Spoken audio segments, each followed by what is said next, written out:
कांग्रेस ने कैप्टन अमरिंदर सिंह के इस्तीफे के बाद पंजाब हुकूमत में काबीनी वजीर रहे चरणजीत सिंह चन्नी को रियासत का नया वजीर आला बनाया है। चरणजीत सिंह आज राजभवन में वजीर आला के ओहदे का हलफ लेंगे।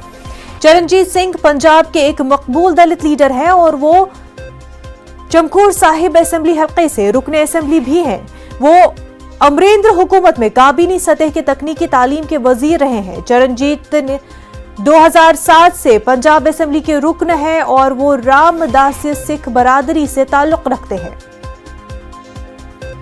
हमारे नुमाइंदे रवि मिश्रा हमारे साथ जुड़ चुके हैं। पंजाब को नया वजीर आला मिलने जा रहा है। रवि,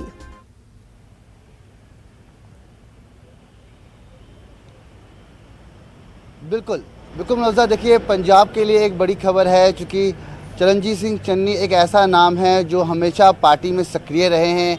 बात करें जो कैडर है उनके साथ उनका काफ़ी अच्छे संबंध है। ब्लॉक लेवल, बूथ लेवल पर वो अच्छी पकड़ रखते हैं और आने वाले जो 2022 के विधानसभा चुनाव के मद्देनज़र देखें तो आला कमान ने ये निर्णय काफ़ी सोच समझ के लिया है।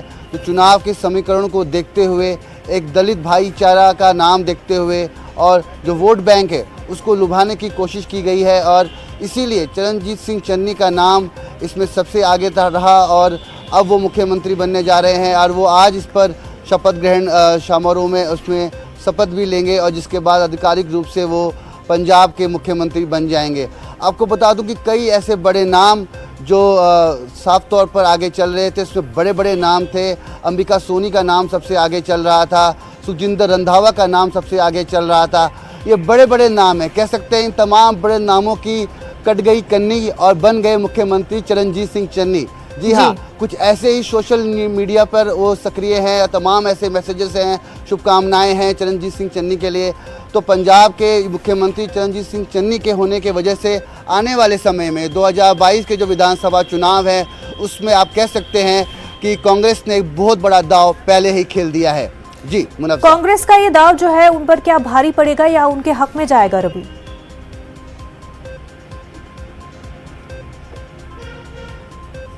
बिल्कुल देखिए, साफ तौर पर ये जो मतभेद, मनमुटाव हम जो बीते पिछले कई दिनों से कांग्रेस के अंदर देख रहे थे, आला कमान की बात करें, कैप्टन अमरिंदर सिंह की बात करें, नवजोत सिंह सिद्धू की बात करें, तो लगातार मतभेद, मनमुटाव चल रहे थे, जिसको लेकर पार्टी आला कमान चाहती थी कि जल्द से जल्द चुनाव से पहले इन तमाम समस्याओं को, इन तमाम उलझनों को वक्त रहते ही सुलझा लिया जाए। इसीलिए ऑब्जर्वर तय किए गए, इसीलिए पंजाब कांग्रेस के प्रभारी हरीश रावत को जिम्मेदारी दी गई और तमाम पक्षों से बातचीत कर आखिर वो निर्णय आ ही गया जब कैप्टन अमरिंदर सिंह को इस्तीफा देना पड़ा। उसके बाद नए मुख्यमंत्री का चयन होता है, सबकी सहमति से ये चयन होता है। अब कांग्रेस ने ये दांव खेला है कि आने वाले विधानसभा चुनाव में जो दलित सिख चेहरे की मांग थी उसको कांग्रेस ने वक्त रहते ही पहले ही पंजाब की जनता को सौंप दिया है। ऐसे में तमाम विपक्षी दल, जैसे कि बात करें भारतीय जनता पार्टी की, बात करें अकाली दल की, बात करें बीएसपी की, जहां पे अकाली दल और बीएसपी का समर्थन है, संगठन है, आपस में उन लोगों ने गठबंधन कर रखा है, तो उन लोगों ने भी ये कोशिश की थी कि हम एक दलित चेहरा पंजाब को देंगे। ऐसा उनको करने से पहले ही पंजाब में कांग्रेस ने ये कर दिखाया है।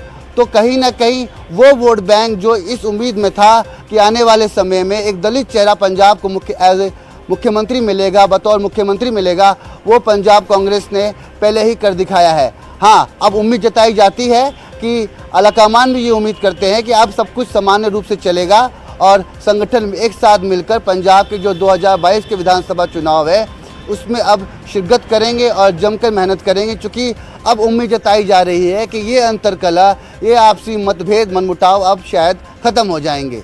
बिल्कुल रवि, आने वाले दिनों में साफ हो जाएगा कि क्या पंजाब कांग्रेस में इंटरनली सब कुछ सही रहता है या फिर नहीं। रवि, बेहद शुक्रिया आपका। आगे बढ़ते यूपी में जैसे जैसे इंतखाबी पारा चढ़ रहा है वैसे वैसे एहतजाजी किसान भी रियासत में अपने सरगर्मियों को तेज कर रहे हैं। आज यूपी के सीतापुर में किसानों की महापंचायत का इनेकाद किया जाएगा। इस महापंचायत में किसान लीडर राकेश टिकैत भी शिरकत करेंगे। इससे कबल बागपत में मुनक्किदा महापंचायत में राकेश टिकैत ने एमआईएम सरबरा असदुद्दीन ओवैसी को बीजेपी का चचा जान बताया था। हमारे नुमाइंदे संदीप मिश्रा हमारे साथ जुड़ चुके हैं। आज जो है संदीप, किसानों की महापंचायत देखने को मिलेगी। जी बिल्कुल, मैं आपको बताना चाहूंगा कि जो आज सीतापुर के अंदर जो है किसान महापंचायत का आयोजन किया गया हुआ है। जी मैं आपको बताऊंगा यहाँ से कि जो पश्चिम से जो किसान के बिल को लेकर जो आज चिंगारी उठी थी वो अब जाके अवध क्षेत्र के बीचों बीच में आ चुकी है। और आज यहाँ पर इस विरोध को, किसान बिल के विरोध को लेकर सीतापुर के अंदर एक बड़ी महापंचायत का आयोजन किया गया है, जिसमें राकेश टिकैत के साथ साथ में मेधा पाटकर भी शामिल होंगी और यहाँ किसानों को संबोधित करेंगी। एक यहाँ पर बहुत बड़ी ही जनसभा होने की आयोजन है। यहाँ पर जो आयोजक है उनके द्वारा बताया जा रहा है कि सीतापुर के आसपास जिले हैं, चाहे बहराइच हो, चाहे लखीमपुर खीरी हो, पीलीभीत हो, शाहजहांपुर हो, लहरदोई हो, इन जिलों से काफी लोग किसान आने की उम्मीद है। लगभग उनका दावा तो लगभग यहाँ पर बता रहे हैं कि 50,000 से ज्यादा किसान यहाँ पर एकत्र होंगे और इन्हीं किसानों को जो है राकेश टिकैत के साथ साथ में मेधा पाटकर जो है समाजसेविकी है वो भी इनको जो है संबोधित करेंगी। इसको देखते हुए आज यहाँ पर पुलिस के द्वारा जो है काफी चाक चौबंद व्यवस्था की गई है। अगर सुरक्षा की व्यवस्था की अगर हम बात करें तो यहाँ पर 4 एडिशनल एसपी के साथ में 10 सीओ और 22 जो है इंस्पेक्टर लगाए गए हैं। इसी के साथ साथ में 100 दरोगा और 400 पुलिस सिपाही भी लगाए गए हैं। जी संदीप, ये बताया कि लगातार जो है बीजेपी इस बात को नकारती आई है कि यूपी में तो किसान खुश है, लेकिन आने वाले चुनाव में क्या किसान एक बड़ा फैक्टर हो सकता है? जी बिल्कुल, जब बिल पास हुआ था उसके बाद से बीजेपी लगातार कह रही है कि किसानों के जो यूपी के जो किसान हैं उनकी आमदनी जो है बढ़ी हुई है, लेकिन कहीं ना कहीं जो है इनके दावों को खोखला साबित करते हुए किसान के जो है वो लगातार जो है पश्चिम में धरना प्रदर्शन कर रहे थे और उनसे कई राउंड जो है वार्ता भी हुई थी, लेकिन वो हमेशा वार्ता जो है फेल हो गई है। आने वाले चुनाव में देखा जाएगा तो किसान कहीं ना कहीं एक बड़ा फैक्टर पड़ेंगे और ये चुनाव को प्रभावित करेंगे। जी बिल्कुल, बेहद शुक्रिया संदीप मिश्रा तमाम तफसीलात के लिए। आगे बढ़ते, उत्तराखंड के बाद आपके कौमी कन्वीनर दिल्ली के वज़ीर-ए-आला अरविंद केजरीवाल गोवा का दौरा करेंगे। आज केजरीवाल गोवा में आप कारकुनों की हौसला अफजाई करेंगे। वाज़ेह रहे, गोवा में भी 2022 में असेंबली इंतखाबात होना है। यही वजह है कि आप अभी से गोवा में इंतखाबात की तैयारी में जुट गई है। दिल्ली से हमारी नुमाइंदा रचना बराह रास्त हमारे साथ जुड़ चुकी है। रचना, जिस भी रियासत में इलेक्शन हो आप जो है पूरी तैयारी कर रही है, गोवा के हवाले से भी अरविंद केजरीवाल की तैयारियां जोरों शोरों से है।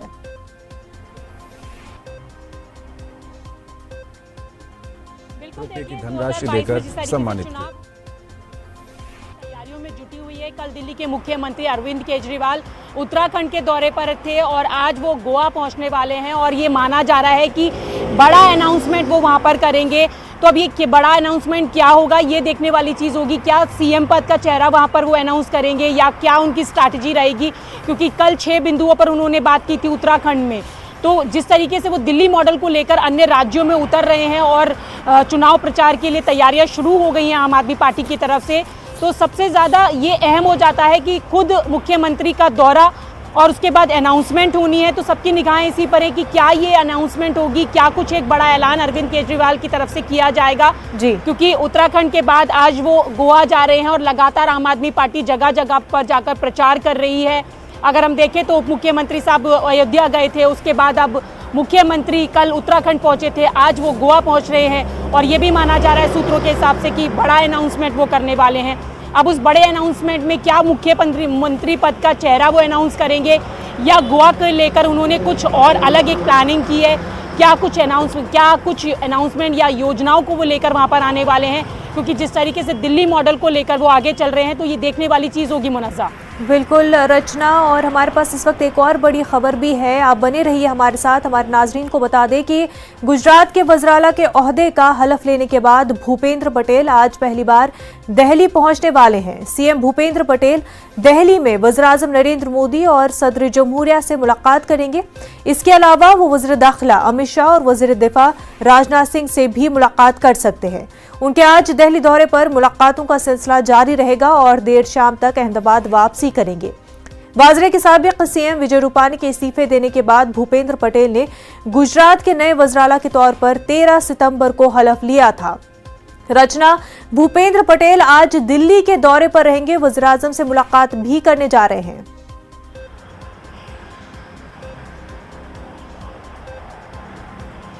बिल्कुल मुनज़्ज़ा, जिस तरीके से गुजरात में मुख्यमंत्री पद का चेहरा बदला है और भूपेंद्र पटेल नए मुख्यमंत्री बने हैं और पदभार संभालने के बाद वो पहली बार दिल्ली पहुंच रहे हैं। कुछ ही देर में वो यहाँ पर पहुंचेंगे और उसके बाद सीधे वो गरवी गुजरात यहाँ आएंगे।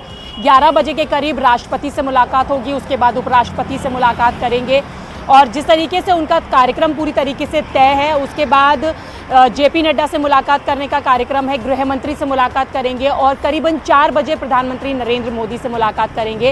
अभी तक कहा जा रहा है कि मुख्यमंत्री पद संभालने के बाद ये पहली बार कर्टसी मीट है, शिष्टाचार भेंट है, लेकिन 2022 में चुनाव होने हैं तो जाहिर सी बात है कि उनको लेकर भी यहाँ पे ज़रूर एक चर्चा होगी। क्या कुछ एक एक्शन प्लान रहेगा, किस तरीके से आगे बढ़ना है, सारी रणनीति तय करने के लिए भी तमाम लोगों से मुलाकात करने वाले हैं और जिस तरीके से जेपी नड्डा से मिलने वाले हैं क्योंकि अध्यक्ष हैं, तो यहाँ पर चुनावों को लेकर भी चर्चा होना बिल्कुल तय माना जा रहा है। तो अभी देखने वाली बात होगी कि इन मुलाकातों के दौर में क्या कुछ एक निकल कर आता है, क्या किन किन मुख्य बिंदुओं पर यहाँ पर चर्चा होती है, क्योंकि सबसे बड़ी बात इस मुलाकात को एक शिष्टाचार मुलाकात मानकर अभी माना जा रहा है। बिल्कुल रचना, काफ़ी अहम भी है मुलाकात क्योंकि अब गुजरात में भी चुनाव को 1 साल के करीब वक्त रह गया है। ऐसे में सियासी पार्टियां जो है तमाम तर कोशिशों में लगी हुई है। बेहद शुक्रिया रचना आपका।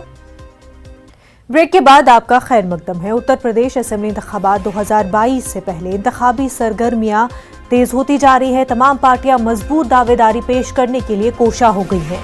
कांग्रेस ने भी अपनी पार्टी को मजबूत करने के लिए तैयारियां शुरू कर दी है। इस हवाले से 3 नायब सदर, 11 जनरल सेक्रेटरी और 28 रियासती सेक्रेटरी मुकर्रर किए गए हैं। कल तमाम नामों का ऐलान किया गया है। वहीं यूपी असेंबली इंतखाबात 2022 के हवाले से कांग्रेस अपनी पूरी ताकत झोंकने वाली है। जराये के मुताबिक कांग्रेस की जनरल सेक्रेटरी प्रियंका गांधी प्रतिज्ञा यात्रा करने वाली है। मेरठ से 12,000 किलोमीटर की प्रतिज्ञा यात्रा की शुरुआत 29 सितंबर से हो सकती है। वाज़ेह हो कि पिछले दिनों सलमान खुर्शीद का बयान आया था कि प्रियंका गांधी की क़यादत में यूपी का इंतखाब लड़ेंगे। आपको बता दें कि 2017 असेंबली इंतखाबात में कांग्रेस की कारकर्दगी बहुत खराब थी। 403 असेंबली नशिस्तों में महज 7 सीटें आई थी। लखनऊ से हमारे नुमाइंदे उमेश श्रीवास्तव हमारे साथ जुड़ चुके हैं। उमेश, कांग्रेस भी पूरी तैयारी में है यूपी इंतखाबात को लेकर के। सेक्रेटरी, नायब सेक्रेटरी, कई तरह के नाम जो है उनका ऐलान किया जा चुका है। यह निश्चित तौर पर देखिए, मेरठ की क्रांतिकारी धरती से प्रियंका गांधी प्रतिज्ञा यात्रा की शुरुआत कर सकती है। 29 सितंबर को जनसभा होने की संभावना है और बीते दिनों लखनऊ पहुंची प्रियंका ने कार्यकर्ताओं से कहा था कि उत्तर प्रदेश विधानसभा के चुनाव बिल्कुल नजदीक है, इसलिए कार्यकर्ताओं को दिन रात कार्य करने की जरूरत है। उत्तर प्रदेश में होने वाले विधानसभा चुनाव 2022 को लेकर कांग्रेस पूरा जोर लगा रही है। इसी कड़ी में कांग्रेस की महासचिव और यूपी प्रभारी प्रियंका गांधी 29 सितंबर को मेरठ की क्रांतिकारी धरती से जनसभा कर 12,000 किलोमीटर की प्रतिज्ञा यात्रा का शुभारंभ कर सकती है। इस यात्रा में कार्यकर्ता योगी सरकार की वादा खिलाफी और अपने चुनावी वादे बताने के लिए शहर से गांव तक जाएंगे, ऐसा कहा जा रहा है। और बीते दिनों लखनऊ पहुंची प्रियंका ने कार्यकर्ताओं से कहा था कि उत्तर प्रदेश विधानसभा के चुनाव नजदीक है, इसलिए कार्यकर्ताओं को दिन रात कार्य करने की जरूरत है। टिकट बंटवारे पर उन्होंने कहा था कि उम्मीदवारों के नाम तय करने की प्रक्रिया में संगठन के पदाधिकारियों की महत्वपूर्ण भूमिका रहेगी। उन्होंने कहा था कि संगठन का काम अब आखिरी चरण में पहुंच चुका है और आगामी चुनाव में टिकट बंटवारे में संगठन की महत्वपूर्ण भूमिका रहेगी। और इससे पहले आगरा में पूर्व केंद्रीय मंत्री सलमान खुर्शीद ने कहा था कि कांग्रेस आगामी उत्तर प्रदेश विधानसभा चुनाव में प्रियंका गांधी के नेतृत्व में चुनाव लड़ेगी। हालांकि अभी तक सीएम उम्मीदवार के लिए अंतिम फैसला नहीं हुआ है। उन्होंने ये भी कहा था कि कांग्रेस किसी भी पार्टी के साथ गठबंधन नहीं करेगी। साथ ही कहा था कि पार्टी किसी भी अन्य दल के साथ गठबंधन नहीं करेगी और दृढ़ विश्वास के साथ चुनाव लड़ा जाएगा। देखने वाली बात होगी तो 29 सितंबर को अगर प्रियंका गांधी यहाँ से प्रतिज्ञा यात्रा की शुरुआत करती है, जनसभा करती है, तो वो किस अंदाज में आती है और कैसे वो सरकार पर प्रहार करती है। बिल्कुल उमेश, पूरे इशारे इस बात की तरफ कि यूपी इंतखाबात में कांग्रेस का चेहरा प्रियंका गांधी होंगी, लेकिन क्या आवाम उस चीज को कबूल कर पाएगी वो आने वाले वक्त में पता चलेगा। उमेश, बेहद शुक्रिया। आगे बढ़ते 18 महीनों बाद आज से मध्य प्रदेश में प्राइमरी स्कूल खुलेंगे। महकमे तालीम ने कोरोना हिदायत पर अमलावरी को यकीनी बनाने की हिदायत दी है। इसके पेश नजर स्कूल खोलने से पहले ही क्लासरूम्स को सैनिटाइज किया जाएगा और बंद स्कूलों को साफ किया गया है। अहकामात के मुताबिक क्लासेस 50% सलाहियत के साथ मुनक्किद की जाएंगी। वालिदैन की तहरीरी रजामंदी के बाद ही बच्चे स्कूल पहुंचेंगे।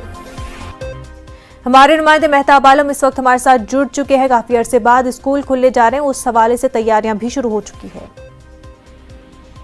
मुनज़्ज़ा यकीनी तौर पर एक 18 महीने के बाद जो है तलबा स्कूल दाखिल होंगे, लेकिन अगर पूरे मध्य प्रदेश की बात करें, हुकूमत ने ये काम जरूर जारी कर दिया था कि 20 तारीख सितंबर से स्कूल खुलेंगे। लेकिन जबलपुर की अगर बात करें तो वहाँ पर आज स्कूल नहीं खुलेंगे, क्योंकि वहाँ पे crisis management committee, disaster management committee की जो मीटिंग हुई, इसमें देखा गया कि जो सरकारी स्कूल थे उनकी खस्ताहाली और सफाई न होने के सबब जो है स्कूल नहीं खोलने का फैसला लिया गया है। आगे स्कूलों की सफाई और खस्ताहाली को दूर करने के बाद वहाँ पे स्कूल खुल सकेंगे। वो दूसरी जगह मध्य प्रदेश की बात करें तो हम ये देख रहे हैं कि वहाँ पर हुकूमत ने फैसला जरूर किया है, लेकिन स्कूलों के जरिया वैन को, बसों को नहीं चला जाने के बाद और फिर जो कोरोना की वबाई बीमारी है 100% खत्म नहीं होने की वजह से बहुत सारे लोग अभी फैसला नहीं कर पा रहे। और हुकूमत ने तय किया है कि जब तक वालिदैन तहरीरी रजामंदी नहीं देंगे तब तक बच्चे स्कूल नहीं जाएंगे। और स्कूलों के जरिया स्कूल वैन या बसों के नहीं चलाने जाने के सबब जहाँ पर वालिदैन को एक इजाफी खर्च का मामला है कि बच्चों को स्कूल कौन लेकर जाएगा। पहले एक बसें चलती थी, वैन चलती थी, वो पेरेंट्स जो है बच्चों को भेज दिया जा करते थे, एक गाड़ी में कई बच्चे चले जाया करते थे। लेकिन चाहे हम प्राइमरी स्कूल की बात करें या 5वीं से लेकर जो है 12वीं तक जो स्कूल खोला गया, वहाँ पे भी यही सूरत हाल हमें अभी देखने को मिल रही है। बिल्कुल मेहताब आलम, बेहद शुक्रिया आपका। वहीं मध्य प्रदेश में 27% ओबीसी रिजर्वेशन मामले को लेकर जबलपुर हाई कोर्ट में आज आखिरी समाअत होगी। हालांकि हुकूमत ने अदालत में जेर समाअत 3 मामलों को लेकर छोड़कर बाकी सभी शोबों में 27% ओबीसी रिजर्वेशन के निफाज को लेकर 2 सितंबर को ही नोटिफिकेशन जारी कर दिया है। हुकूमत के जरिए जारी किए गए अहकाम को भी जबलपुर हाई कोर्ट में चैलेंज किया गया है, जिसमें तकर्रुरियों और तुलबा के दाखिले को लेकर रिजर्वेशन देने का अहकाम जारी किया गया था। आज होने वाली समाअत में अदालत का फैसला क्या होगा, इस पर सभी की निगाहें टिकी हुई हैं।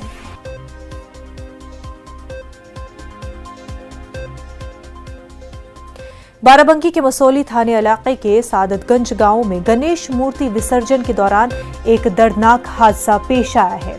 यहां गणेश की मूर्ति का विसर्जन करने के दौरान 5 अफराद कल्याणी नदी में डूब गए। उनके डूबने से इलाके में खौफ का माहौल है। पुलिस ने गोताखोरों की मदद से 5 की तलाश शुरू कर दी है। डूबने वालों में एक खातून और 4 मर्द शामिल थे। एक खातून की लाश बरामद हुई है, ताहम 4 अफराद के बारे में अभी तक कोई मालूमात मौसूल नहीं हुई हैं। पुलिस के मुताबिक नदी में पानी के तेज बहाव की वजह से तलाशी मुहिम में मुश्किलात पैदा हो रही हैं।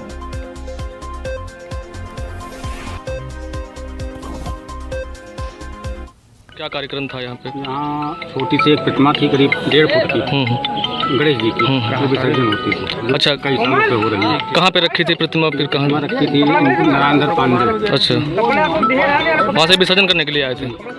वही 10-15 लोग। अच्छा, गाँव के 20-25 जने तो जरूर हैं। अच्छा, की मूर्ति गणेश जी की थी? हाँ, गणेश जी की मूर्ति थी। कौन लोग लेके आए थे? नारायण भेड़ पाड़े थे, सब मतलब उन्हीं की मूर्ति रखे हुए सब लोग।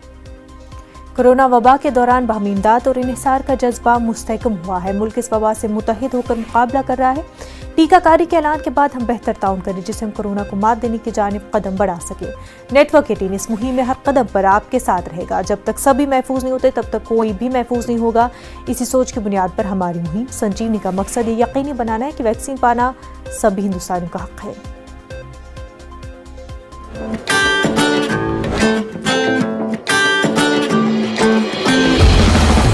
टीका लगा, टीका लगा, टीका टीका टीका टीका